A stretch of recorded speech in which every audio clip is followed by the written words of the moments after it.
Hi, இன்றைக்கி நம்ம பார்க்க போகிற topic the Victorian period.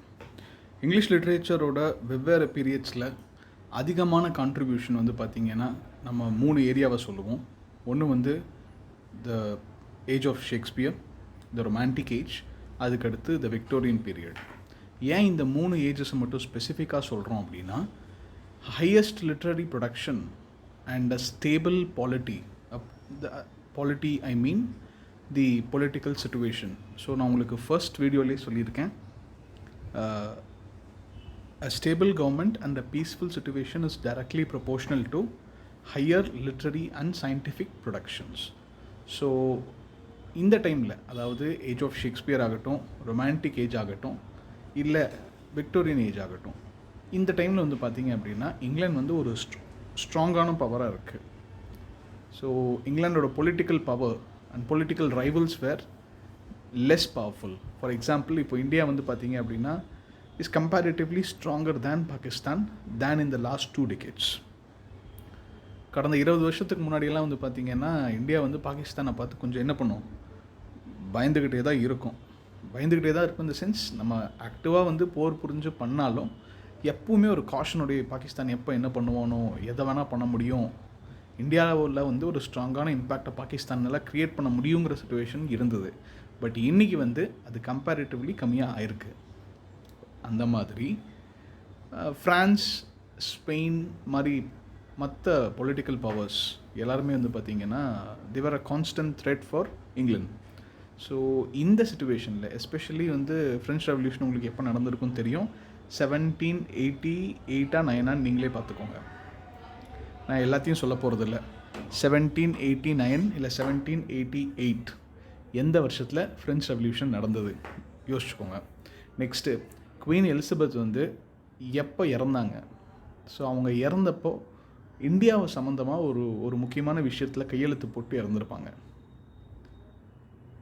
The charter act of East India Company, அதை வந்து யார் சைன் பண்ணியிருப்பாங்க அப்படின்னா ஈஸ்ட் இந்தியா கம்பெனி சார்ட்டர் அப்படிம்பாங்க.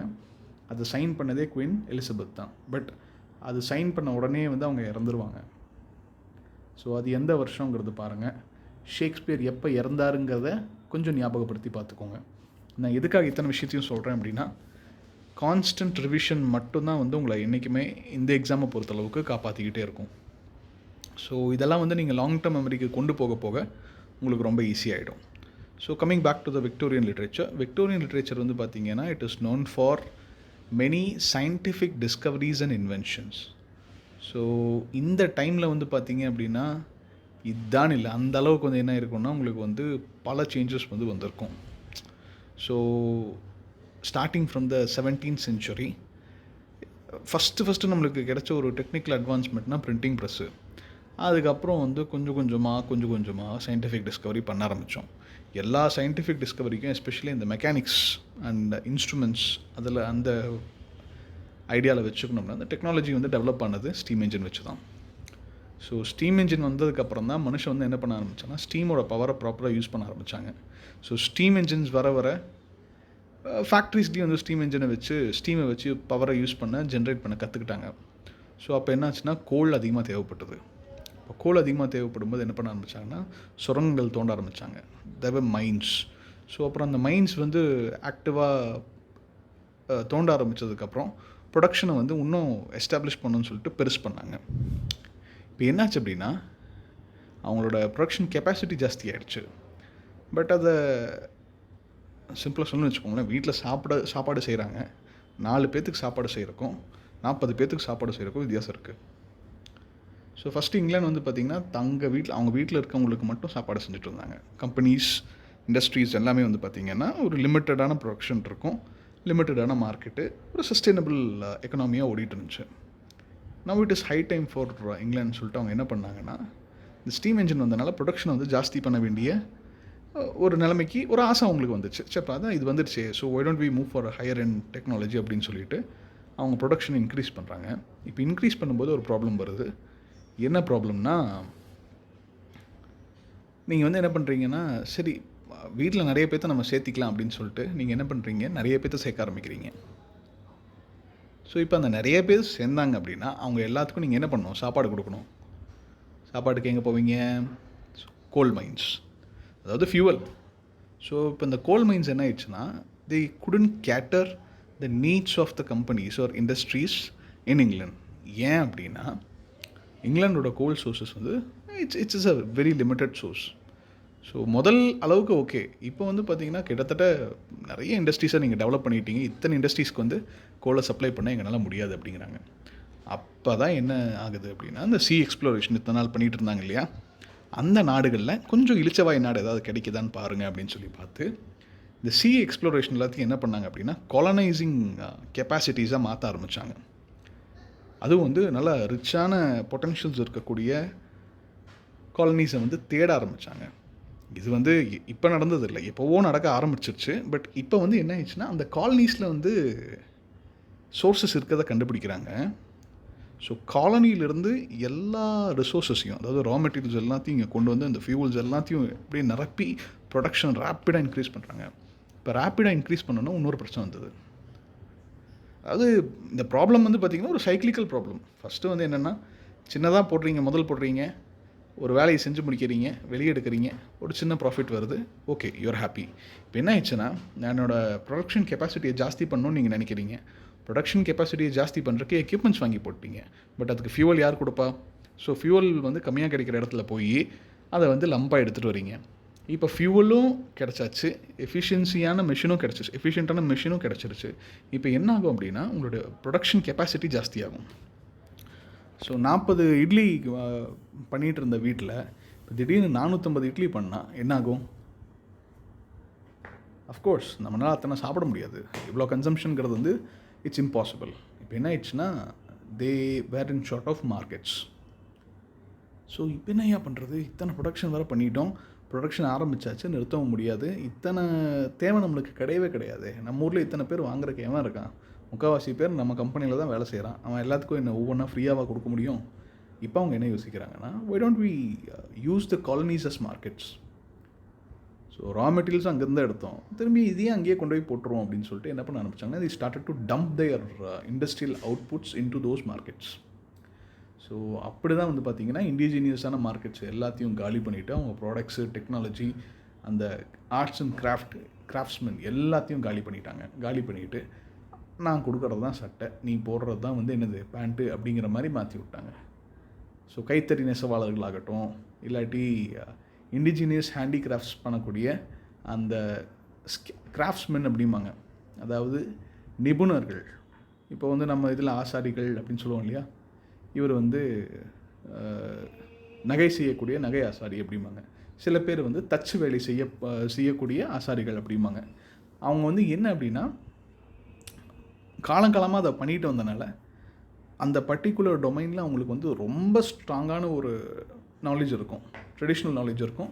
அதுவும் இல்லாமல் ஒரு எக்ஸ்பர்டீஸை வந்து அவங்க டெவலப் பண்ணியிருப்பாங்க. பிகாஸ் தலைமுறையாக அந்த வேலையை அவங்க செஞ்சுட்டு வந்தனால அந்த எக்ஸ்பர்டீஸ் இருக்கும். இப்போ இவங்க வந்து என்ன பண்ண ஆரம்பித்தாங்கன்னா, இப்போ நான் ஒன்றும் இல்லை, நான் சிம்பிளாக சொல்கிறேன் கேட்டுக்கோங்க. ஃபார் எக்ஸாம்பிள், நம்ம ஊரில் செய்கிற இரும்புக்கும் இப்போது ரீசெண்டாக வந்து பார்த்திங்கன்னா, இந்த ரெடிமேடாக ஹிந்திக்காரங்க வந்து சில பேர் வந்து ரோட்டோரத்தில் வச்சு போட்டு பண்ணிகிட்டு இருப்பாங்க, அருவாள், கத்தி எல்லாமே.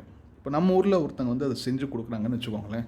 அந்த பட்டறையில் வாங்கின கத்திக்கும் இல்லை அருவாளுக்கும் இப்போ இந்த ரோட்டோரத்தில் போட்டு பண்ணிகிட்டு இருக்க அந்த அருவாளுக்கும் வந்து பார்த்திங்கனாவே குவாலிட்டியில் டிஃப்ரென்ஸ் நிறையா வரும்.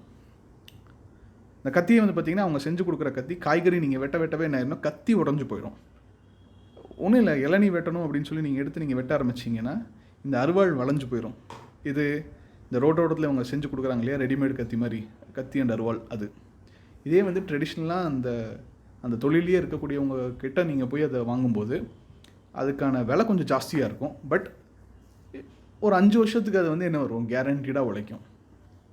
வேறு இவங்க வந்து ரேப்பிட் ப்ரொடக்ஷன் பண்ணுறாங்க, என்ன ஆகும்னா ஐட்டம் வந்து உங்களுக்கு ரொம்ப கம்மியான விலையில் கிடைக்கும், ஆனால் குவாலிட்டியும் அதே சமயம் அந்த அளவுக்கு தான் இருக்கும். ஸோ இதுதான் வந்து நடந்தது. என்னாச்சு அப்படின்னா, India is known for its craftsmanship. Dye ஆகட்டும், அதாவது துணியை வந்து டையிங் பண்ணி நல்லா ரிச் கிளாத் கொடுக்குறதாகட்டும், இல்லாட்டி மெட்டல் ஒர்க்ஸ், இவங்க பண்ணுற மெட்டல் ஒர்க்ஸ் எல்லாமே வந்து பார்த்திங்கன்னா அவ்வளோ பியூட்டிஃபுல்லாக டிசைனோடு இருக்கும், அதே சமயம் ஸ்ட்ராங்காகவும் ரொம்ப இன்டாக்டாகவும் இருக்கும். இப்போ என்ன பண்ணாங்கன்னா, இங்கிலாந்து வந்து இவங்க அத்தனை பேத்தையும் ஃபுல்லாக முடிச்சு கட்டிட்டு, இங்கிலாந்து வந்து பார்த்திங்க அப்படின்னா அது கிரேட் பிரிட்டன் ஆயிடுச்சு. இங்கிலாந்து கிரேட் பிரிட்டன் ஆனதுக்கான டைமே வந்து பார்த்திங்கன்னா விக்டோரியன் ஏஜ் தான். ஸோ இப்போ வந்து என்ன ஆயிடுச்சுன்னா it comprises of great Britain comprises of England, Ireland, Scotland, அந்த மாதிரி பக்கத்தில் இருக்க லோட்லோஸ்க்கு சின்ன சின்ன என்னென்ன ஐலாண்ட்ஸ் எல்லாம் இருக்கோ எல்லா ஐலாண்ட்ஸையும் கம்ப்ரைஸ் பண்ணி த கிரேட் பிரிட்டன் அப்படின்னு கூப்பிட ஆரம்பித்தாங்க. இப்போ கிரேட் பிரிட்டன் என்ன ஆயிடுச்சுன்னா it was one of the colonising powers. ஒரு கொலோனியல் ரேஸை ஸ்டார்ட் பண்ணி விட்டாங்க. இவங்க இவ்வளோ ஃபோர்ஸாக இறங்கினதை பார்த்து உடனே ஃப்ரான்ஸ் என்ன பண்ணாங்கன்னா, ஓகே அப்போ நாங்களும் வந்து களத்தில் இறங்குறோம் அப்படின்னு சொல்லிட்டு அவங்களும் வந்து என்ன பண்ண ஆரம்பித்தாங்க, போட்டி போட்டு ஆஃப்ரிக்காவில் இவன் பாதி நாடு அவன் பாதி நாடு பிடிச்சிக்கிறது. இது பார்த்த உடனே ஸ்பெயின் என்ன பண்ணுவாங்கன்னா, இது வந்து இதுக்கு முன்னாடி ஸ்பெயின் வந்து அந்த வேலையை பண்ணிகிட்டு இருந்தாங்க. ஸ்பெயின் அண்ட் போர்ச்சுகல் ஃபஸ்ட் என்ன பண்ணுவாங்கன்னா சவுத் அமெரிக்கா போய் ஒரு பெரிய சங்கை வந்து போர்ச்சுகீஸ் பிடிப்பாங்க. அந்த பெரிய சங்கை தவிர மற்ற எல்லா பார்ட்டையுமே ஸ்பானிஷ்காரன் பிடிச்சிட்டு போயிருப்பான். ஸோ இன்றைக்கி வரைக்குமே வந்து பார்த்திங்கன்னா இந்த சவுத் அமெரிக்கன் ஃபுட்பால் ஸ்டார்ஸ்க்கு வந்து இங்கிலீஷ் கூட தெரியாது. அவங்க வந்து ஸ்பானிஷ் தான் பேசுவாங்க. ஸ்பானிஷும் போர்ச்சுகீஸும் தான் பேசுவாங்க. ஏன் அப்படின்னா they were colonized by the Spanish and Portuguese colonial powers. நம்ம வந்து இன்றைக்கி ரொம்ப ஃப்ளூவெண்ட்டாக இங்கிலீஷ் பேசிட்டு, இன்ஃபேக்ட் இந்த வீடியோவே இங்கிலீஷ் சம்மந்தப்பட்டது தான். ஸோ இதுவும் வந்து பார்த்திங்கன்னா these are one like some of the consequences of our what you call as the colonial rule. So இப்போ என்ன ஆகுது அப்படின்னா இந்த எல்லா கொலோனியல் பவர்ஸும் அவங்களுடைய அடிமை நாடுகளாக இருக்கக்கூடிய காலனி நாடுகிட்ட போய் கம்மியான விலையில் ரிசோர்ஸஸ் எடுத்துகிட்டு வந்துட்டு திருப்பி இந்த இவங்க வந்து சர்ப்ளஸாக ப்ரொடியூஸ் பண்ண அத்தனை குச்சையும் கொண்டு போய் அந்த இண்டிஜினஸ் மார்க்கெட்டில் டம்ப் பண்ண ஆரம்பிச்சிடுறாங்க. உள்ளூர் வியாபாரி வந்து அவன் வந்து என்ன பண்ணான், எக்ஸ்போர்ட் பண்ண ட்ரை பண்ணான்னா அவனோட எக்ஸ்போர்ட்டை வந்து கம்மி பண்ணுற மாதிரி எல்லா வேலையும் பார்த்துட்டு இவன் வந்து என்ன பண்ணுறான்னா இவனோட திங்ஸ் எல்லாத்தையும் இம்போர்ட் பண்ணுறதுக்கு ரொம்ப கம்மியான டாக்ஸேஷன் பண்ணுறாங்க. ஸோ இப்போ என்ன ஆயிடுச்சுன்னா இண்டிஜினஸ் எக்கனாமி கம்மியாயிடுச்சு. அதே வந்து இங்கிலாண்டோட எக்கானமி வந்து பார்த்திங்கன்னா ஃபுல்லாக பயங்கரமாக ரேப்பிடாக போயிட்டுருக்கு. இந்த மாதிரி ஆச்சு. இந்தியா இன்றைக்கி மட்டும் இல்லை, என்றைக்குமே ஒரு பெரிய மார்க்கெட் தான். ஸோ இந்த மாதிரி ஒரு சிச்சுவேஷன். ஃபர்ஸ்ட் ஆஃப் ஆல் எக்கனாமியில் வந்து இப்போது சூப்பர் பவர் இந்தியாங்கிற ஒரு பெரிய பொக்கிஷத்தையே தன்னோட பாக்கெட்டில் வச்சுருக்கு. அந்த தங்கத்தை தூக்கிட்டு வாங்கடா அப்படிங்கிற மாதிரி இந்தியாங்கிற தங்கத்தை வந்து தூக்கிட்டு வந்து அவன் பாக்கெட்டில் போட்டு உட்காந்துருக்கனால தான் பிரிட்டனில் வந்து the sun never sets in Britain அப்படிம்பாங்க. The sun never sets in England. அப்படின்னா இங்கிலாந்து நாட்டில் வந்து என்றைக்கும் இருளே இருக்காதுன்னு அர்த்தம். இருளே இல்லாமல் ஒளியோடு இருக்கிறதுக்கான காரணம் இந்தியா தான். ஸோ இங்கிலாந்துக்கிட்டேருந்து எத்தனையோ காலனிஸ் வந்து நடுவில் போயிருக்கு. செகண்ட் வேர்ல்டு வாரில் கூட போயிருக்கு ஆஃப்ரிக்கன் காலனிஸ் எல்லாம். ஆனாலும் கூட அவங்களுக்கு வந்து பெருசாக எந்த ஒரு தாக்கமுமே வரல, பிரச்சனையே கிடையாது. ஏன்னா இந்தியா மாதிரி ஒரு பெரிய பொக்கிஷம் அவங்க பாக்கெட்டில் இருந்துச்சு. ஸோ இப்போ என்னாச்சு அப்படின்னா இந்தியாங்கிற ஒரு பொக்கிஷம் இருக்கனால கொலோனியலி தி வர் வெரி ஸ்ட்ராங். கிட்டத்தட்ட ஒரு 4 ஸ்விஸ் பேங்க் அக்கௌண்ட்டை உங்கள் பாக்கெட்டில் உங்கள் கண்ட்ரோலில் வச்சுருந்தா எப்படி இருக்குமோ அந்த மாதிரி ஒரு தைரியம் வந்து இங்கிலாந்துக்கு பிறந்தது. ஸோ இத்தனை பணம் இருந்தால் நீங்கள் சும்மா இருப்பீங்களா? அக்கம் பக்கத்தில் பிரச்சனையை க்ரியேட் பண்ணுவீங்க. ரெண்டாவது, உங்கள் வீட்டில் இருக்க எல்லா பழைய திங்ஸையும் தூக்கி போட்டு புது modern living lifestyle, modern லிவிங்க்கு மாறணும்னு சொல்லி மாடர்ன் லைஃப் ஸ்டைல் கொண்டு வருவீங்க. ஃபார் எக்ஸாம்பிள், உங்கள் வீட்டு வெளியிலேருந்து ஆரம்பிக்கணுன்னா நல்ல ஒரு சூப்பரான ஒரு கார், அதுக்கடுத்து போஷான ஒரு சூப்பராக ஒரு வீடு, அதுக்கப்புறம் என்ன பண்ணுவீங்க, இல்லாட்டி உங்கள் இருக்கிற பழைய வீட்டை இடிச்சுட்டு புது வீடு கட்டுவீங்க. அப்புறம் உள்ளே இருக்கிறது எல்லாமே வந்து பார்த்திங்கன்னா ஆம்பி தியேட்டர், அதுக்கடுத்து என்னென்ன சஃபஸ்டிகேஷன் பண்ண முடியுமோ எல்லாத்தையுமே பண்ணுவீங்க.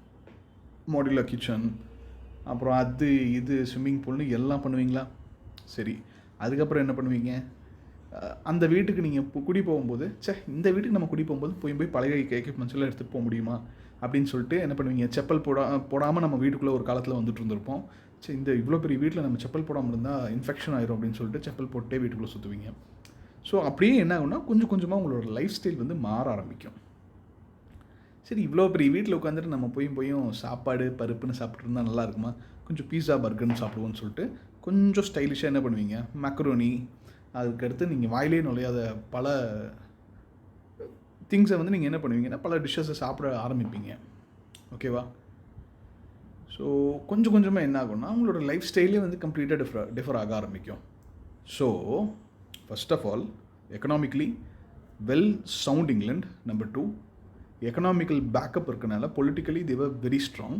Number 3, because they were politically strong they were able to give a stable government.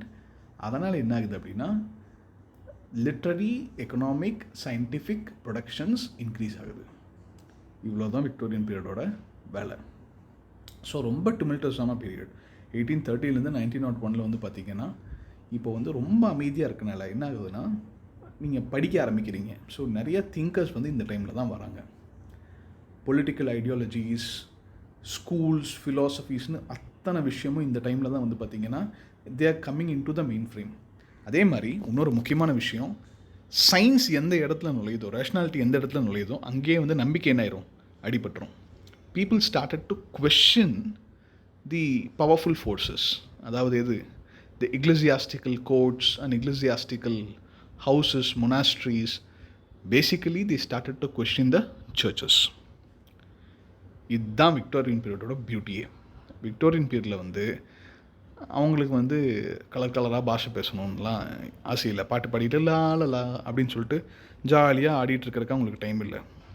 அவங்க வந்து தம்பி ஏதாவது பண்ணுறியா, கொஞ்சம் உருப்படியாக பண்ணுனேன். இப்போ சிம்பிளாக சொல்லணும்னு வச்சுக்கோங்களேன், ஒரு கமர்ஷியல் படமாக இல்லாமல் பாலா மூவி, மிஸ்கின் மூவி மாதிரி அவங்க என்ன பண்ணிட்டாங்க, கொஞ்சம் சீரியஸாகவும் த்ரில்லிங்காகவும் கொண்டு போகணுன்னு சொல்லிட்டு கோத்திக் எலமெண்ட்ஸை கொண்டு வர ஆரம்பிக்கிறாங்க. So the art works and literature எல்லாமே இந்த டைமில் வந்தது எல்லாமே வந்து பார்த்திங்கன்னா சயின்டிஃபிக் டிஸ்கவரியை வந்து முன்னாடி கொண்டு வந்திருக்கோம். ரேஷ்னாலிட்டியை வந்து ரொம்ப இம்பார்ட்டண்ட்டாக கொண்டு வந்திருக்கோம். மூணாவது வந்து ரியலிஸ்டிக் டச் வந்து அந்த டைமில் வந்த எல்லா லிட்ரேச்சர்லேயும் இருக்கும். வெதர் இட் பி பிளேஸ், அதுக்கடுத்து whether it be novel, short stories, prose works, etcetera etcetera எல்லாத்துலேயுமே வந்து பார்த்திங்கன்னா இந்த ரியலிஸ்டிக் டச்சுங்கிறது ரொம்ப ஸ்ட்ராங்காக இருக்கும். எப்போவுமே ஒரு பர்டிகுலர் பீரியட் எடுத்திங்கன்னா அந்த பீரியடோடைய ஜென்ரல் அவேர்னஸை நீங்கள் பிடிச்சிட்டிங்கனாவே பர்டிகுலருக்கு நீங்கள் ஈஸியாக போயிடலாம். So start with a general, then move on to the specific. Okay, we are moving to the next point. So இந்த வீடியோவில் நம்ம பார்க்க போகிறது considering the nature of the literary production. நான் உங்களுக்கு வந்து ஒவ்வொரு ஒர்க்காக சொல்லிட்டு போனேன் அப்படின்னா எனக்கு ஒரு வீடியோ பத்தாது. கிட்டத்தட்ட இதுக்கு மட்டுமே நான் ஒரு 3 வீடியோ போடுற மாதிரி இருக்கும். 1 மணி நேரம் வீடியோ. அந்த அளவுக்கு வந்து பார்த்திங்கன்னா இந்த ஏஜ் வந்து லிட்ரலி ரொம்ப இம்பார்ட்டண்ட். ஸோ இந்த வீடியோவுக்கு வந்து நான் ஒரு சின்ன ஸ்ட்ராட்டஜி வச்சுருக்கேன். எப்படின்னா, instead of introducing you to all the works, இவர் வந்து இந்த காலத்தில் பிறந்தார், இத்தனை ஒர்க் எழுதினார் அப்படின்னு சொல்லி உங்களை போர் அடிக்கிறதுக்கு பதிலாக I have prepared more questions on this particular area. So இன்னத்த வீடியோவில் நான் உங்களுக்கு கொடுக்குற கண்டென்ட்டை விட உங்களுக்கு கொடுக்கக்கூடிய கொஷின்ஸ் ஜாஸ்தியாக இருக்கும். ஸோ இந்த வீடியோ யூஸ் பண்ணும்போது நீங்கள் எந்த மாதிரி யூஸ் பண்ணணுன்னா, உங்களுக்கு நான் ஒரு கொஷின் கொடுக்குறேன் அப்படின்னா அந்த கொஷினில் வரக்கூடிய எலமெண்ட்டை பற்றி கம்ப்ளீட் ஐடியாவை வந்து நீங்கள் தெரிஞ்சு வச்சுருக்கணும். ஃபார் எக்ஸாம்பிள், நான் வந்து ஜேன் ஆஸ்டன் பற்றி உங்களுக்கு ஒரு பாயிண்ட்டோ இல்லை கொஷினோ சொல்கிறேன்னா, ஜேன் ஆஸ்டனோட ஒர்க்ஸ், அவங்களுடைய ஓவரா எல்லாத்தையுமே நீங்கள் என்ன பண்ணியிருக்கணும்னா கம்ப்ளீட்டாக கவர் பண்ணியிருக்கணும். ஸோ எத்தனை ஒர்க் எழுதியிருக்காங்க, எந்த வருஷத்தில் பப்ளிஷ் பண்ணியிருக்காங்க, இவங்க எந்த காலத்தில் வாழ்ந்துருக்காங்க, எந்தெந்த தீம்ஸை வந்து இவங்க வந்து என்ன பண்ணியிருக்காங்க, டீல் பண்ணியிருக்காங்க அப்படிங்கிறத நீங்கள் என்ன பண்ணிக்கணும்னா ஒரு டேப்லர் காலம் மாதிரியோ ஒரு சின்ன சார்ட் மாதிரியோ போட்டிங்கன்னா இல் பி ஈஸி. ஓகேவா? ஸோ நான் நிறையா கேரக்டர்ஸ், கொஷின்ஸை வந்து டிஃப்ரெண்ட்டாக வந்து செட் பண்ணியிருக்கேன். எதுக்காக அப்படின்னா, எந்த மாதிரி கொஷின்ஸை நீங்கள் எக்ஸ்பெக்ட் பண்ணலாம் அப்படிங்கிறதுக்காக நான் செட் பண்ணியிருக்கேன். ஓகேங்களா? ஸோ அதை மட்டும் நீங்கள் ப்ராப்பராக ஸ்டிக் பண்ணிட்டீங்கன்னா இல் பி ஈஸி. ஸோ நிறைய போட்டு உங்களை குழப்பறதுக்கு நான் வந்து தயாராக இல்லை. அதனால் லிமிட்டடாக ஃபர்ஸ்ட் ஆஃப் ஆல் இந்த அவுட்லைனை நான் கொடுத்துட்றேன். ஒரு 2-3 ஒர்க்ஸை மட்டும் நான் எப்படி படிக்கணுங்கிறக்காக ஒரு சின்ன பிடிஎஃப்பில் நான் உங்களுக்கு அதை ஷேர் பண்ணுறேன். ஓகேங்களா? அதை தாண்டி நீங்கள் என்ன பண்ணணுன்னா செல்ஃப் ஸ்டடிங்கிறது இந்த இடத்துல ரொம்ப ஜாஸ்தி தேவைப்படும். மற்ற ஒர்க்ஸை விட இந்த ஏரியாவில் தான் இந்த டைம் பீரியடில் தான் 1830 1901 நிலி 60 இயர்ஸ். ஸோ இந்த 60 வருஷம் நடந்த அத்தனை விஷயத்தையும் வந்து நீங்கள் என்ன பண்ண முடியாது, கம்ப்ரைஸே பண்ண முடியாது ஒரு சின்ன வீடியோக்குள்ளே. ஸோ எதை படிக்கணுங்கிறத நான் உங்களுக்கு மேலோட்டமாக சொல்லிடுவேன். அதை ஆழமாக படிக்க வேண்டியது உங்களோட கடமை. ஓகேங்களா? Okay, so let's move in to today's video. சொல்ல வேண்டிய கண்டென்ட் இவ்வளோ தான். இதுக்கு மேலே மானே திணை பொன்மானே நீங்களே போட்டு எழுதிக்கோங்க. சரிங்களா? ஸோ இப்போ வந்து நம்ம சொன்ன மாதிரி இங்கிலாண்டுடைய சிச்சுவேஷன் என்னங்கிறத நான் டீட்டெயில்டாக எக்ஸ்பிளைன் பண்ணிக்கிட்டேன். இந்த வீடியோலேயே அதை தான் பார்க்க போகிறோம். இன்ஃபேக்ட் இந்த பர்டிகுலர் பிடிஎஃப்பில் நம்ம அதை தான் பார்க்க போகிறோம். So time of change, London becomes important city in Europe. Population of London expands from 2 million to 6 million. Shift from agrarian to urban economy. நான் சொன்ன மாதிரி இந்த சித்தாள் சின்ன சின்ன அந்த அக்ரிகல்ச்சரில் வேலை செஞ்சுட்டு இருந்தவங்க எல்லாருமே என்ன பண்ணிட்டாங்கன்னா, விவசாய கூலிகளில் இருந்தவங்க எல்லாம் இப்போ வந்து அதாவது நாடுன்னு சொல்லுவாங்க இல்லையா, அந்த மாதிரி வில்லேஜஸ் கிராமங்கள்லேருந்து நகரங்களுக்கு புலம்பெயர்ந்து விட்டார்கள். எதுக்காக? They migrated for better economic opportunities. So இப்போ என்ன பண்ணுறாங்கன்னா, எல்லாம் சிட்டிஸ் போக ஆரம்பிக்கிறாங்க. ஸோ சிட்டியோட பாப்புலேஷன் என்ன இருக்குன்னா 2 மில்லியன்லேருந்து 6 மில்லியன், அதாவது 20 லட்சத்துலேருந்து 60 லட்சம் பேர் லண்டனில் தங்குற மாதிரி பாப்புலேட் ஆகிருக்கு. ஸோ எக்கனாமி வந்து பார்த்திங்கன்னா இப்போ எல்லாம் இல்லைங்க, எனக்கு தோட்டம் துறவெல்லாம் வேண்டாம், வயல் தோப்பு துறவெல்லாம் வேண்டாம், நான் வந்து கம்பெனி ஆரம்பிக்கிறேன்னு சொல்லிட்டு என்ன பண்ண ஆரம்பிக்கிறாங்கன்னா, they are focusing more on industrial modes of production instead of what you call as the agrarian economy. So expansion of industrialism, increase in wealth and rise of middle class, world's most imperial power. இதெல்லாம் already நம்ம சொல்லிட்டோம். Victorian people suffered from anxiety, being displaced persons in an age of technological advances. And இன்னொரு முக்கியமான விஷயம், வளர்ச்சியை மட்டுமே நம்ம பார்க்கக்கூடாது. ஒரு வளர்ச்சிக்கு வந்து எப்போவுமே there is nothing called a free lunch அப்படிம்பாங்க. ஸோ அதுக்கு என்ன அர்த்தம் அப்படின்னா, எதுவுமே ஃப்ரீயாக வராது. இப்போ கூட அந்த ஏதோ படம் விடுதலையில் வந்து சொல்லியிருப்பாங்களே, வெறும் வந்து ஆளே இல்லாத அந்த வில்லேஜஸ்க்கு வந்து 30 அடி ரோடு போட்டு 100 அடிக்கு பக்கமாக ஒரு ரோடு போடுறாங்க அப்படின்னா, அது எதுக்குன்னு நீங்கள் யோசிக்கணும். நம்மளை வளர்த்துறதுக்காக இவ்வளோ பெரிய ரோடு போக வேண்டிய அவசியம் கிடையாது, நம்மளோட ரிசோர்ஸஸ் கொள்ளையடிக்கிறதுக்கு அப்படின்னு சொல்லுவாங்க. ஸோ அவன் வந்து டெரரிஸ்ட், அது வேறு விஷயம். பட் இருந்தாலும் நம்ம அதில் டேக் அவேங்கிறது என்ன அப்படின்னா, எந்த ஒரு வளர்ச்சிக்குமே வந்து ஒரு சைடு எஃபெக்ட் இருக்கும். நீங்கள் மாத்திரையே போட்டாலும் ஒரு சின்ன சைடு எஃபெக்ட் இருக்க மாதிரி, வளர்ச்சிக்கு வந்து என்ன சைடு எஃபெக்ட் அப்படின்னா, industrial modes of production. Industries வந்து நீங்கள் நிறைய செட்டப் பண்ணுறீங்க. ஸோ இண்டஸ்ட்ரீஸ்க்கு வந்து first of all raw material தேவை. நிறைய சாப்பிட்டா நிறைய கழிவும் வரும். இப்போ என்ன ஆயிடுச்சுன்னா, சுத்தமாக இருந்த நகரம் ஃபுல்லாக மாசு தூசுன்னு ஆயிடுச்சு. பொல்யூஷன் பயங்கரமாக ஆரம்பிச்சது. இன்ஃபேக்ட் பொல்யூஷன் ஆரம்பித்தது இந்த இண்டஸ்ட்ரியல் ரெவல்யூஷனுக்கு அப்புறம் தான்.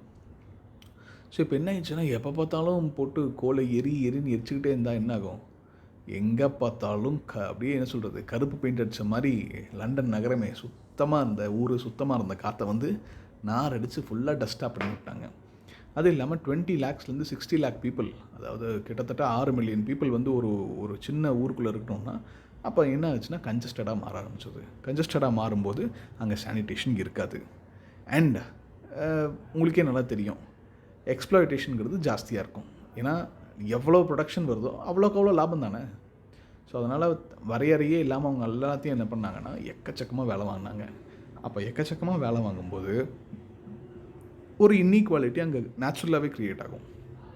அக்ரேரியன் எக்கனாமியில் நீங்கள் என்ன தான் வேலை வாங்கினாலும் ஒரு கட்டத்துக்கு மேலே அங்கே நீங்கள் வந்து ஃபோர்ஸ்ஃபுல்லாக எக்ஸ்ப்ளாய்ட் பண்ணியெல்லாம் வாங்க முடியாது. எக்ஸ்ப்ளாய்டேஷன் அங்கேயும் நடக்கும்.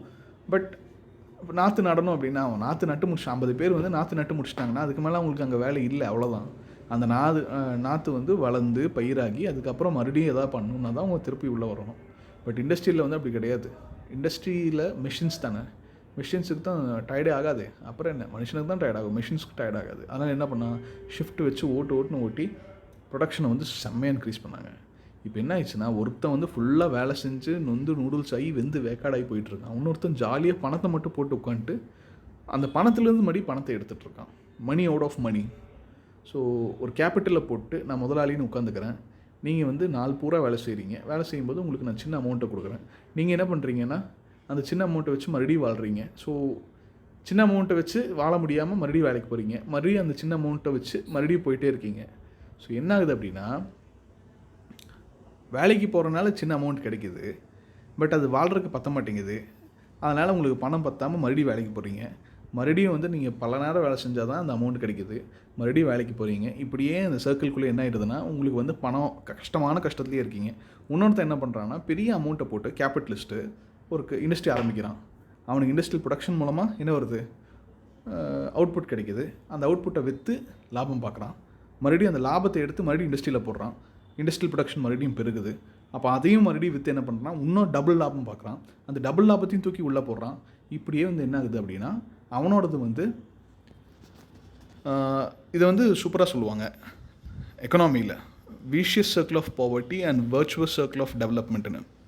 வர்ச்சுவஸ் சர்க்கிள் அப்படின்னா, நீங்கள் ஒன்று போட்டு 2 எடுக்கிறது, மறுபடியும் அந்த 2 போட்டு 4 எடுக்கிறது. ஸோ இப்படியே என்ன ஆகுனா நீங்கள் போடுறது எல்லாத்தையும் டபுளாக வெளியே எடுத்துக்கிட்டே இருப்பீங்க. So it is called as virtuous circle. Whereas இந்த வீஷியஸ் சர்க்கிள் அப்படிங்கிறது அதுலேருந்து வெளியவே வர முடியாது. என்ன பண்ணுறீங்கன்னா, சம்பளம் கிடைக்குது, செலவு பண்ணுறீங்க, கடன் வாங்குறீங்க. ஸோ இப்போ என்ன ஆயிடுச்சுன்னா, இந்த கடனை கட்டணமேன்னு சொல்லிட்டு மறுபடியும் வேலைக்கு போகிறீங்க, சம்பளம் வருது, வட்டிக்கே சரியாக போயிடுது, மறுபடியும் கடன் வாங்குறீங்க, மறுபடியும் வந்து என்ன பண்ணுறீங்கன்னா வேலைக்கு போகிறீங்க, போயிடுது, வட்டிக்கு வட்டி வாங்குறீங்க. ஸோ கடைசியில் பார்த்தீங்கன்னா 4 ரூபா நீங்கள் வேலை செஞ்சுக்கிட்டே இருந்திருப்பீங்க, வட்டிக்கு மேலே வட்டி வாங்கியிருப்பீங்க. அப்போ என்ன ஆகும், உங்களுக்கு வந்து இன்றைக்கி சாப்பாடு சாப்பிட்ருக்கீங்க, அடுத்த நாள் கஞ்சிக்கு போயிடும், 3ஆவது நாள் ஒன்றுமே இருக்காது. இவன் சாப்பாடு சாப்பிட்ருப்பான், அதுக்கடுத்து வந்து பார்த்திங்க அப்படின்னா பீஸா பர்கர்னு போயிடுவான், அதுக்கும் அடுத்து வந்து பார்த்திங்கன்னா மைனீஸு சீஸுன்னு சொல்லிட்டு ஹையர் எண்ட் ஆஃப் ஃபுட்டுக்கு வந்து போயிட்டுருப்பான். ஸோ ஒரே ஊருக்குள்ளே, ஒரே தெருவில் வாழக்கூடிய 2 பேர், ஒரே ஊருக்குள்ளே, அதாவது லண்டனுக்குள்ளே வாழக்கூடிய 2 பேரில் வந்து பார்த்திங்கன்னா இத்தனை ஏற்றத்தாழ்வுகள் வரும். இண்டஸ்ட்ரியல் ப்ரொடக்ஷனில் வரக்கூடிய சைடு எஃபெக்ட்ஸ்னால் இதுதான். First of all pollution, second வந்து பார்த்திங்கன்னா social inequality, economic inequality, and என்ன சொல்கிறது, லிமிட்லெஸ் எக்ஸ்ப்ளாய்டேஷன். இது எல்லாமே வந்து இண்டஸ்ட்ரியலைசேஷனோட சைடு எஃபெக்ட்ஸ்.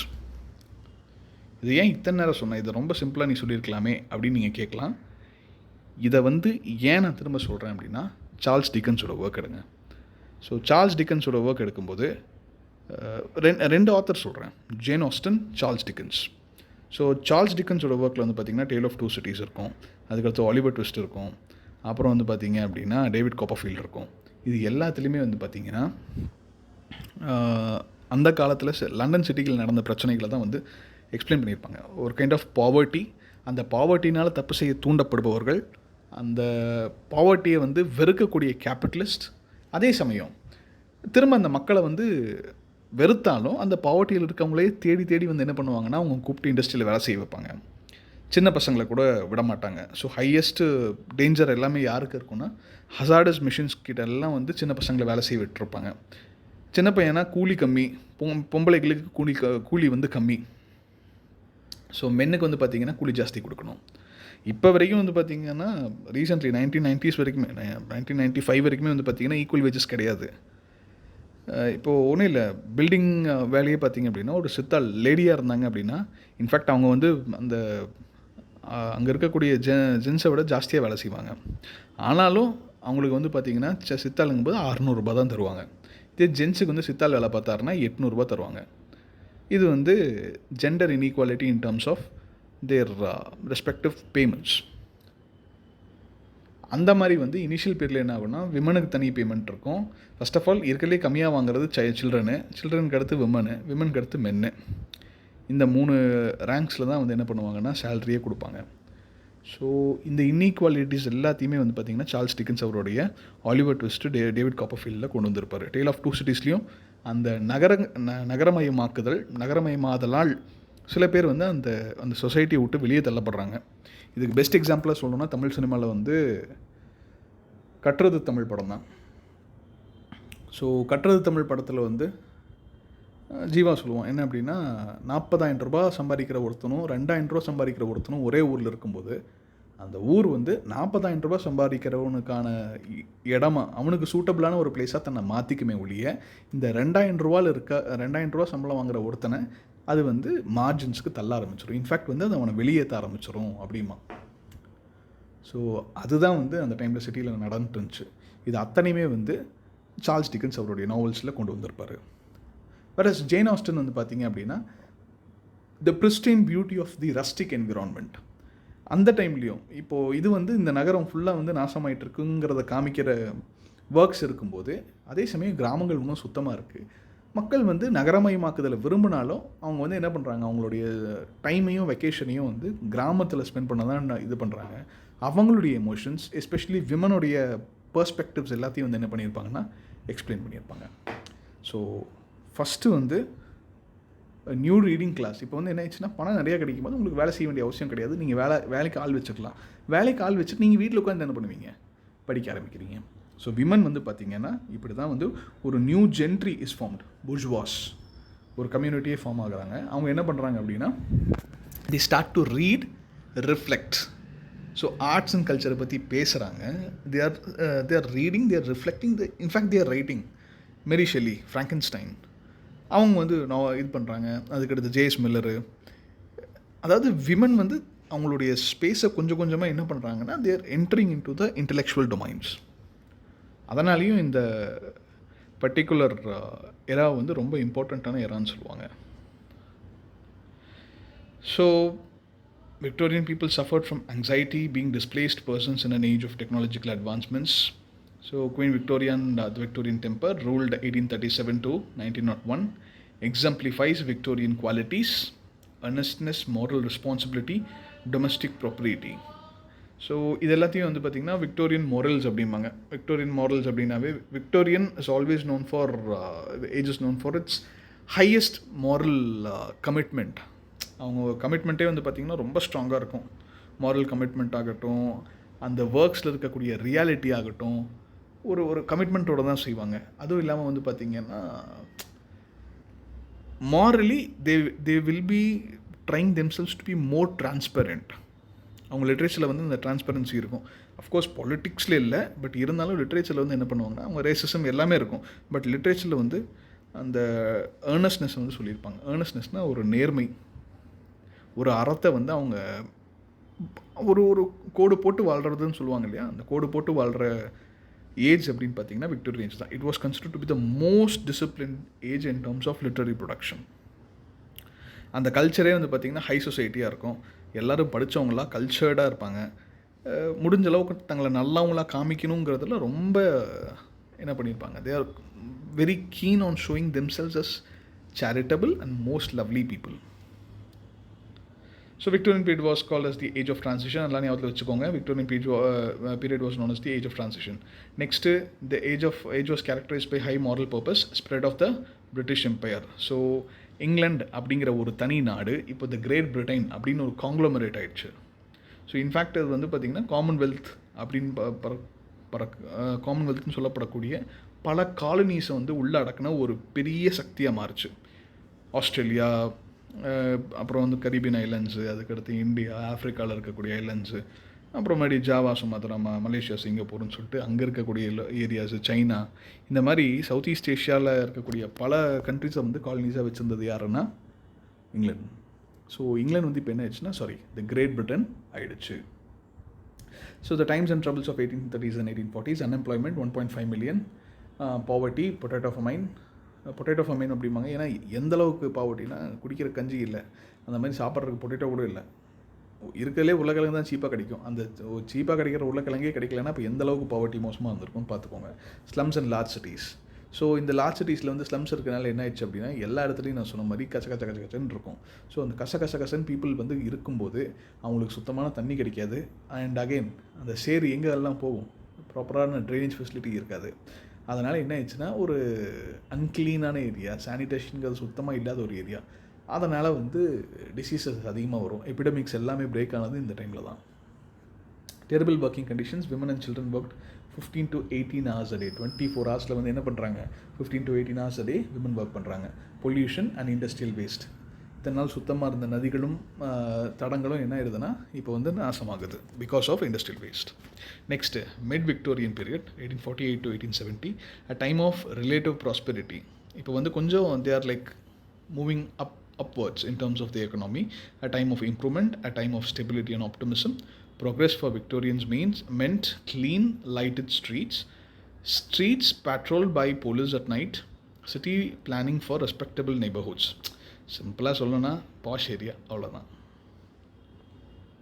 அதுதான் வந்து பாஷ் ஏரியா தான் வந்து என்னது விக்டோரியன்ஸ்க்கு development. Next the reform bills. இது பெருசாக தேவையில்லை, இருந்தாலும் பார்த்துக்கோங்க. 1832 English class structure extended to the right to vote to males owning property. So adult ஃப்ரான்ச்சைஸுங்கிறது யூனிவர்சல் அடல்ட் ஃப்ரான்ச்சைஸாக கிடையாது, எல்லாருக்கும் ஓட்டுரிமைங்கிறது கிடையாது. இன்ஃபேக்ட் இந்தியாவில் கூட அது இருந்துச்சு. லைக் சொத்து இருக்கக்கூடியவங்க மட்டும்தான் எலெக்ஷனில் நிற்க முடியும், அவங்க தான் இன்ஃபேக்ட் ஓட்டும் போட முடியும். அதனாலேயே எல்லோரும் பல பேர் நிற்க முடியாது. பணம் இருக்கவங்க மட்டும்தான் நிற்க முடியும், பணம் இல்லாதவங்க நிற்க முடியாது அப்படிங்கிற ஒரு சுச்சுவேஷன். ஸோ நெக்ஸ்ட் வந்து பார்த்திங்கன்னா second reform bill passed in 1867 extended right to vote to working class. அதுக்கடுத்து factory act limited child labour to 10 hours per day. வேறு இன்றைக்கி வந்து ஃபேக்ட்ரி ஆக்ட் வந்து பார்த்திங்கன்னா 1947 அது சொல்லிட்டாங்க, சைல்ட் லேபர் வந்து ஷுட் பி அபாலிஷ்ட் அப்படின்னு சொல்லிட்டு. It is a punishable offence in India. Accept இந்த 14 இயர்ஸை தாண்டினதுக்கப்புறம் தான் வந்து என்னது அவங்க ஒர்க்கே பண்ண முடியும்.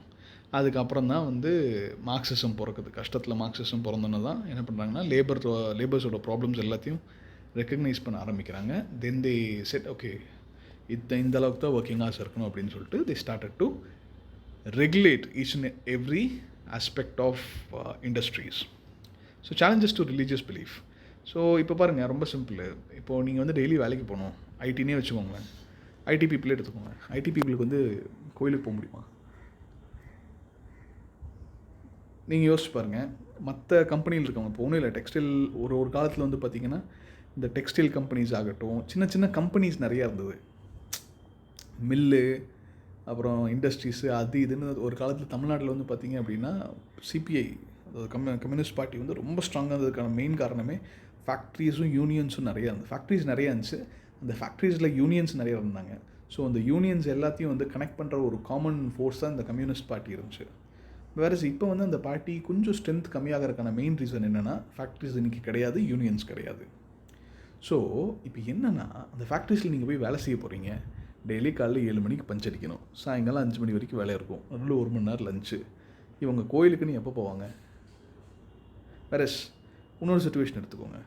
இப்போ ஐடி பீப்புள் வந்து காலைல 9 மணி 10 மணிக்கு ஆஃபீஸ் போனாங்க அப்படின்னா ஃபுல்லாக வந்து 4 பூரா வேலை இருந்துக்கிட்டே இருக்கும். ஸோ சாயங்காலம் வந்து ஃபுல்லாக டயர்டாக இருப்பாங்க. ஸோ மோஸ்ட்லி கோயிலுக்கு போக மாட்டாங்க. இதே நீங்கள் ஃப்ரீயாக இருந்தீங்கன்னு என்ன பண்ணுவீங்கன்னா, கோயில் குளம் 4 நட்சத்திரம்னு பார்த்துட்டு இருக்கிற எல்லா நோம்பியும் கொண்டாடுறோன்னு சொல்லிட்டு you will be just spending your time there, இல்லையா? அது என்ன சொல்லுவாங்க, ராகு கேது பெயர்ச்சி, சனி பெயர்ச்சி, குரு பெயர்ச்சின்னு இருக்கிற எல்லா ஒவ்வொரு நட்சத்திரம் பெயர்ந்துகிட்டே தான் இருக்கும். ஸோ ஒவ்வொரு மாதத்துலேயும் வந்து பார்த்திங்கன்னா ஒரு 10 நாள் ஏதாச்சும் ஒரு ப்ரோக்ராம் இருந்துக்கிட்டே இருக்கும். அது எல்லா ப்ரோக்ராமையும் அட்டன் பண்ணுறேன்னு சொல்லிட்டு நீங்கள் போய் அட்டன் பண்ணிட்டுருப்பீங்க. இப்போ என்னாச்சுன்னா, ஃபர்ஸ்ட் ஆஃப் ஆல் சயின்ஸ் வந்துடுச்சு, ரெண்டாவது வந்து உங்களுக்கு டைமே கிடையாது. ஒரு 3/4 of the population in London they were just working in factories for ஒரு 1/3 ஆஃப் த டே தான் உங்களுக்கு வந்து தூங்குறதுக்கான டைமே, அவ்வளோதான். 2/3 வந்து they are spent in working. அந்த மாதிரி ஒரு சுச்சுவேஷனில் நீங்கள் வந்து என்ன சொல்கிறது, சுத்தபத்தமாக இருக்க முடியாது. சுத்தபத்தமாக இல்லாதவங்க கோயில் போக மாட்டான் அப்படிம்பாங்கல்ல, அந்த மாதிரி அவங்களோட வேலையை செய்கிறக்கும் ரெஸ்ட் எடுக்கிறக்கும் இந்த ரீவைட்டலைசிங் தேர் எனர்ஜிக்கே வந்து பார்த்திங்கன்னா அவங்களுக்கு டைம் இருக்காது. ஸோ அதனால் கோயிலுக்கு போயிட்டு இருந்த ஒரு பெரிய குரூப்பு சர்ச்சுக்கு போக முடியல. நம்பர் 2, சர்ச்சுக்கு போகிறதுக்கு டைம் இருக்காது, அதை கொஸ்டின் பண்ண ஆரம்பிச்சிட்டாங்க. அதாவது the upper middle class or the bourgeois, they started to question the authority of the court, the authority of the religion and all the religious beliefs. They were questioning those beliefs. So இதனால் என்ன ஆச்சுன்னா double attack ஆகிடுச்சு. ரெகுலராக வர ஆளுங்க வரல. Number 1, first வந்து எல்லாம் ரஸ்டிக் தான், ரூரல் பீப்புள், அக்ரிகல்ச்சர், அதனால் வந்து ரெகுலராக சர்ச்சுக்கு வந்துட்டு இருந்த ஆளுங்க இப்போ வரல. வந்துட்டு இருந்தாலுங்க அப்படின்னா உடனே நான் லேடிஸை சொல்கிறேன்னு நினச்சிக்காதீங்க. வந்துட்டு இருந்த ஆளுங்க, அதாவது ஆளுங்க வந்து என்ன பண்ணுறாங்கன்னா இப்போ எல்லாம் வந்து தே மூவ் டு சிட்டிஸில் வந்து அவங்களால வந்து they couldn't live a sustainable life.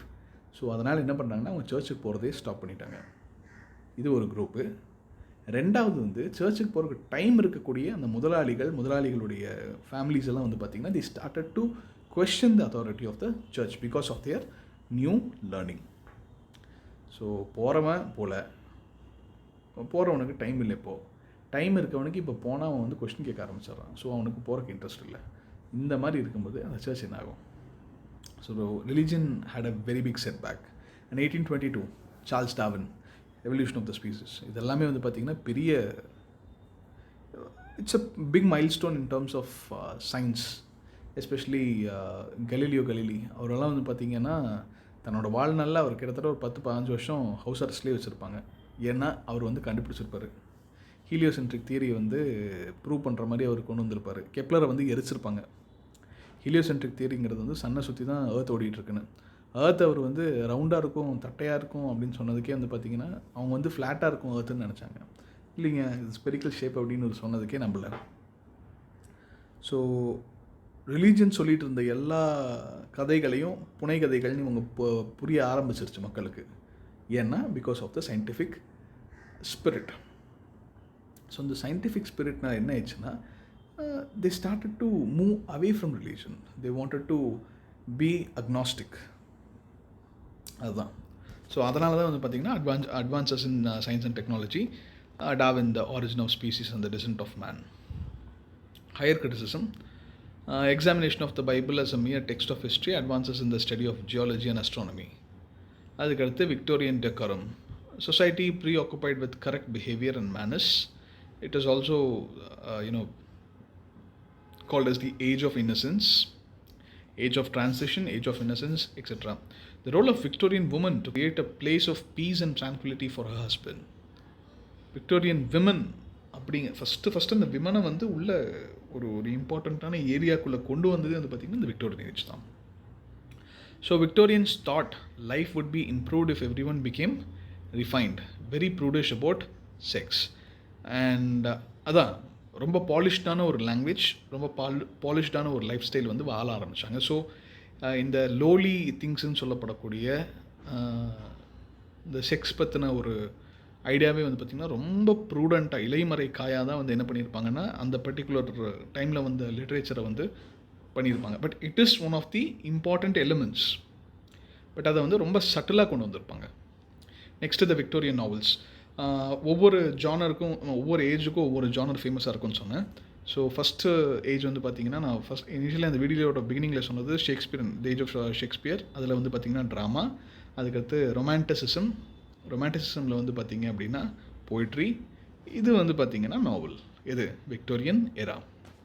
Victorian novels தான் வந்து ரொம்ப ஃபேமஸ். பிளேஸ் கூட அந்தளவுக்கு இருக்காது, போயம்ஸ் வந்து இருக்கும், பட் அந்தளவுக்கு கம்பேர் பண்ணும்போது novels they attained the full-fledged freedom and they were at the culmination. Like உச்சஸ்தானியில் நாவல்ஸ் தான் ஓடிட்டு இருந்துச்சு. Novel was the dominant form in Victorian literature and represented a large and comprehensive social world with a variety of classes. Victorian novels are realistic. நான் சொன்ன மாதிரி realism வந்து it's a part and parcel of the age.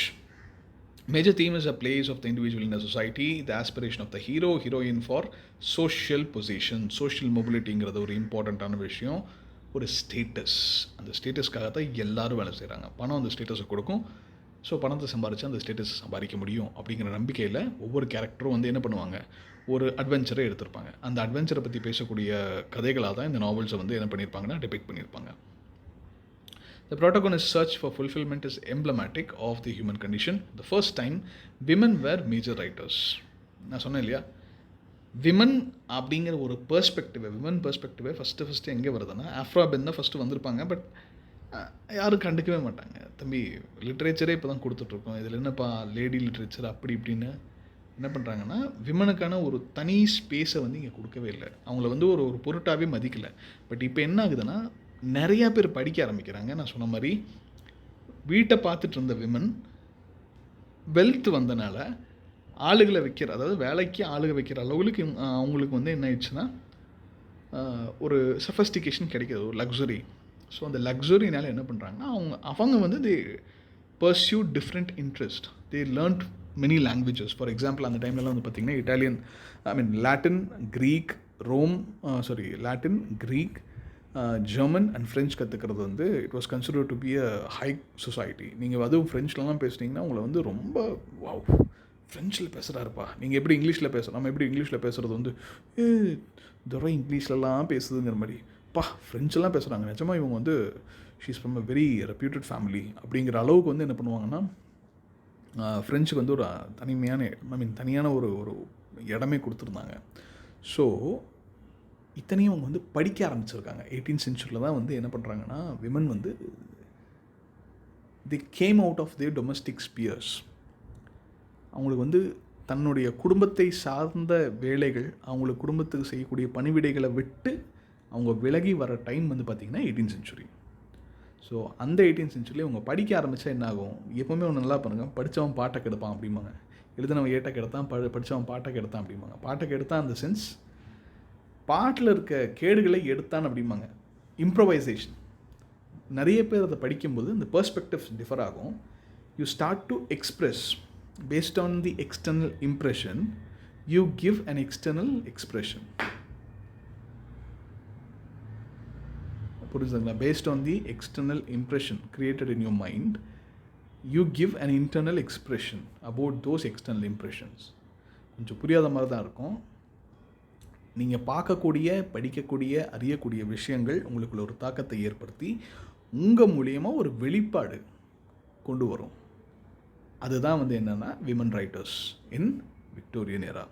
So women ரைட்டர்ஸ்க்கு first ஒரு strong fillip கொடுத்ததே வந்து பார்த்திங்கன்னா இந்த ஏரா தான். So who are those writers? The Bronte சிஸ்டர்ஸ்ன்னு சொல்லுவாங்க. சார்லட் ப்ராண்டே, எமிலி ப்ராண்டே, அப்புறம் இன்னொரு ப்ராண்டே. எந்த ப்ராண்டே நீங்களே கண்டுபிடிங்க. Next Elizabeth Gaskell, George Eliot, Mary Ann Evans அப்படிங்கிறது அவங்களுடைய பெயர். பட் ஜார்ஜ் எலியட் அப்படிங்கிற புனை பெயர், பெண் நேமில் எழுதியிருப்பாங்க. Next we have Pride and Prejudice, the awesome blossom, Jane Austen. லவ்லியான கேரக்டர்ஸ் அண்ட் நாவல்ஸ் எழுதக்கூடிய ஒரு women writer. So the Victorian novel was a principal form of entertainment. Victorian போய்ட்ரியில் வந்து பார்த்திங்கன்னா it was dull and dreary. So dramatic monologue. It was kind of like ஒரு ஆள் தனியாக உட்காந்து தனக்கு தானே பேசிக்கிறது தான் dramatic monologue. So he or she, the poet will be pondering over a particular issue and they will be uttering sentences which are not meant to have any reply. So கிட்டத்தட்ட அவங்க வந்து தனியாக ஏதோ வளர்கிற மாதிரியே தான் இருக்கும். த poet is great achievement of the Victorian poetry. So இந்த பர்டிகுலர் டைமில் நான் ஒரு கீவேர்டு என்ன அப்படி விக்டோரியன் ஏராவோட கீவேர்டு என்ன அப்படின்னாவே ட்ராமாட்டிக் மோனோலாக் தான். And Victorian poetry is pictorial. Poets use the detail to construct visual images that represent the emotion or situation the poem concerns.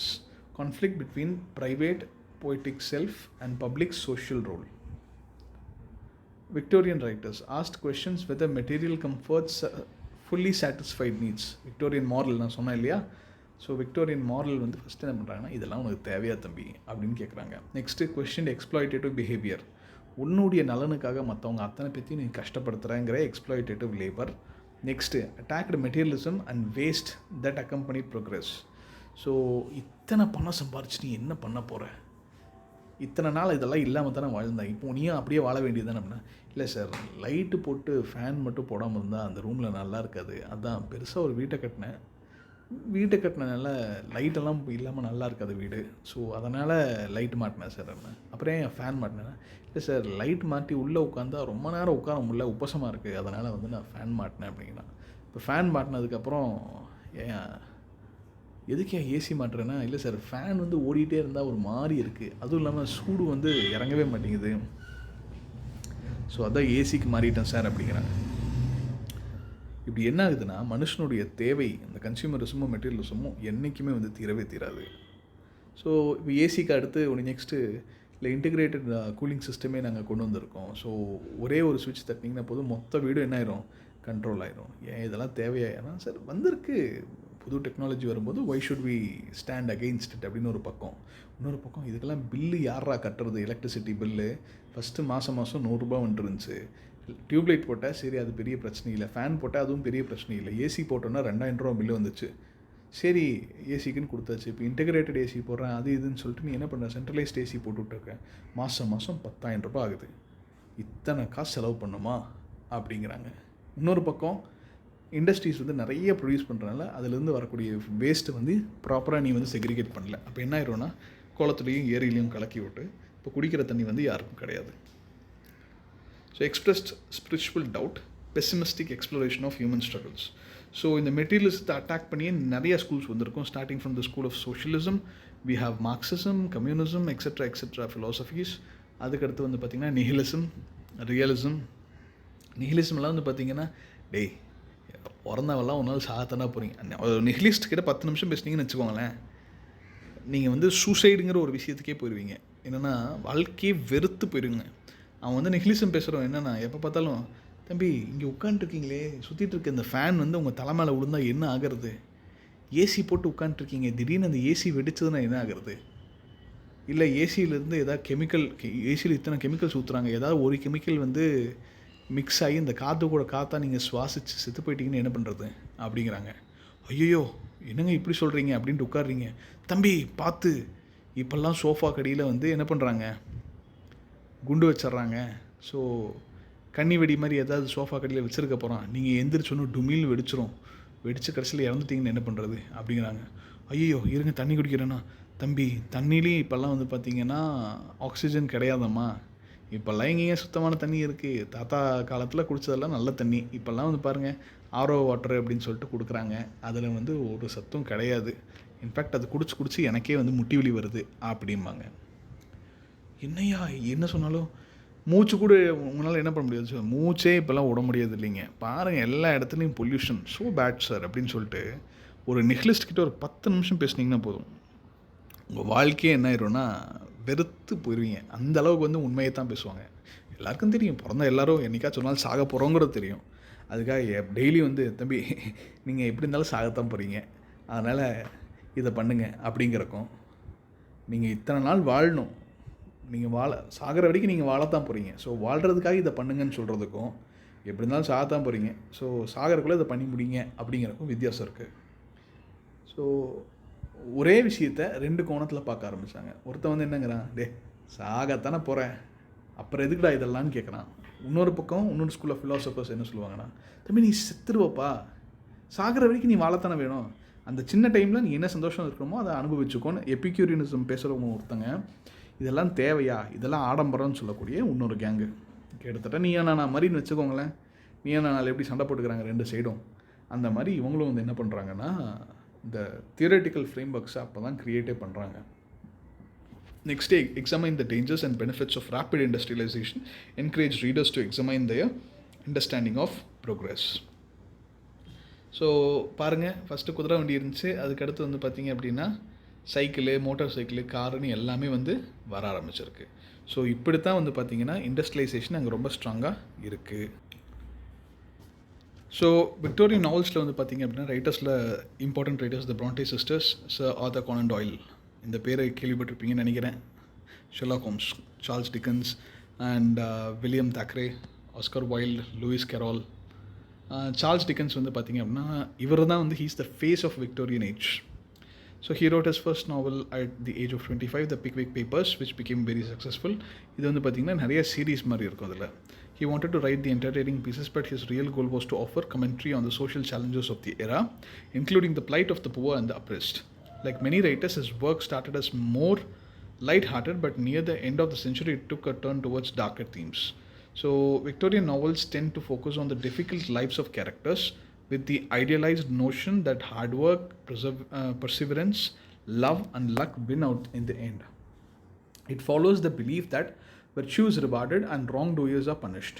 There is usually a central moral lesson. அதுக்கடுத்து வந்து பார்த்திங்கன்னா children's literature. Victorians are credited with starting literature for children. இன்னொரு பியூட்டிஃபுல்லான விஷயம், women's literature, children literature எல்லாமே இந்த டைமில் தான் வந்து என்ன ஆகுது, பிறக்குது. Next, because of several laws were enacted which ended child labor and began required education, more children were able to read. Several authors wrote for children and had adult following as well, include Lewis Carroll, Alice in Wonderland. அப்புறம் இன்னொரு முக்கியமான விஷயம், Victorian ஏஜுக்கே ஒரு அழகு அப்படின்னா Gothic தான். Gothic அப்படின்னா ஒன்றும் கிடையாது, ஃபேண்டாஸ்டிக் ஃபிக்ஷன். அந்த ஒரு கலந்த மாதிரி, பயம் கலந்த மாதிரி ஒரு பேய் பங்களா மாதிரி இருக்கும் தெரியுமா, அந்த பங்களாவோட டிசைன்ஸ் எல்லாம் பார்த்திங்கன்னா ரொம்ப பியூட்டிஃபுல்லாக இருக்கும், அதே சமயம் கொஞ்சம் பயங்கரமாகவும் இருக்கும். ஸோ அந்த பயங்கரத்தை தான் வந்து கோதிக் அப்படிம்பாங்க. ஸோ இந்த லார்ஜர் தென் லைஃப் எலிமெண்ட்ஸ் எல்லாமே வந்து பார்த்திங்கன்னா இந்த கோதிக் ஃபேஷனில் வந்திருக்கும். இன்ஃபேக்ட் ஷெர்லாக் ஹோம்ஸோட அந்த படமே பார்த்திங்க அப்படின்னா நிறைய சூப்பர் ஹியூமன்னு சொல்கிறாங்க, அது வேறு. பட் மனிதர்களையும் தாண்டின ஒரு எக்ஸாட்டிக் எனிமீஸை வந்து அவர் என்ன பண்ணியிருப்பாருன்னா டிஃபீட் பண்ணியிருப்பார் இல்லையா. ஸோ அது வந்து என்ன பண்ணியிருப்பாங்கன்னா gothic characters, Dracula, the invisible man, HG வெல்ஸ்ன்னு சொன்னோடனே உங்களுக்கு என்ன ஞாபகத்துக்கு வரும்னா சயின்டிஃபிக் நாவல்ஸை வந்து அவர் நிறையா ப்ரொடியூஸ் பண்ணியிருப்பார். ஸோ டைம் மிஷின் ஆகட்டும், இல்லாட்டி தி இன்விசிபிள் மேனு, இந்த மாதிரி எத்தனையோ வந்து என்ன பண்ணியிருப்பார்னா ஹெச்ஜி வெல்ஸ் எழுதிப்பார். Around the world in 80 days, etcetera etcetera. Combines romance and horror in an attempt to thrill and terrify the reader. Features include foreign monsters, ghosts, curses, hidden rooms, witchcraft, usually set in castles, monasteries or cemeteries. Wuthering Heights. இந்த particular ஆத்தரோட ஒரே book வந்து பார்த்திங்கன்னா withering heights தான். ஆனால் அதை படிச்சிங்க அப்படின்னா ஒரு மாதிரி பயம் கலந்த ஒரு த்ரில்லிங் ஃபீல் வந்து இந்த ஒர்க்கில் இருக்கும். It was written by Emily Bronte, one of the Bronte sisters. 3 sisters இருப்பாங்க. அந்த 3 அக்கா தங்கச்சியில் முக்கியமான ஒரு ஆள் வந்து Emily Bronte. So it is a classic example of gothic romanticism. It features violence, passion, supernatural and heightened emotion. It was not immediately appreciated by Victorian readers as women were supposed to write romances. ஆமாம், அந்த அந்த பார்த்திங்கன்னா கொஞ்சம் psycho தனமாக இருக்கும் அந்த நாவல். நல்லாயிருக்கும். But என்னப்பா இப்படி ஒரு கேரக்டரைசேஷனான ஒரு டார்க் கேரக்டராகவே செட் பண்ணியிருப்பாங்க. அந்த கேரக்டரை வந்து நீங்கள் இதான்னு சொல்லவே முடியாது. ஹீத்கிளிஃப்னு ஒரு கேரக்டர் இருக்கும். அவன் கேரக்டர் என்னையா அது இப்படி வச்சுருக்காங்க, இந்த கேரக்டரை வந்து நீங்கள் என்ன சொல்லுவீங்கன்னே. அவன் நல்லவனும் கிடையாது, கெட்டவனும் கிடையாது. ஆனால் ரெண்டும் தாண்டி ரெண்டுத்துக்குள்ளே இருக்கக்கூடிய ஒரு எங்கேயோ இருக்கான்ப்பா, 50 Shades of Greyல ஒருத்தன் அப்படிங்கிற அளவுக்கு நீங்கள் வந்து என்ன பண்ணுவீங்கன்னா, you could associate with the character. So emphasis on the power of imagination and the supernatural presents a taste for the mysterious and macabre, and nature parallels action and experience. Horror, death, gruesome or supernatural events dominate. The character motivations are often dark. Frankenstein is ஒரு இம்பார்ட்டண்ட்டான ஒர்க்குங்க.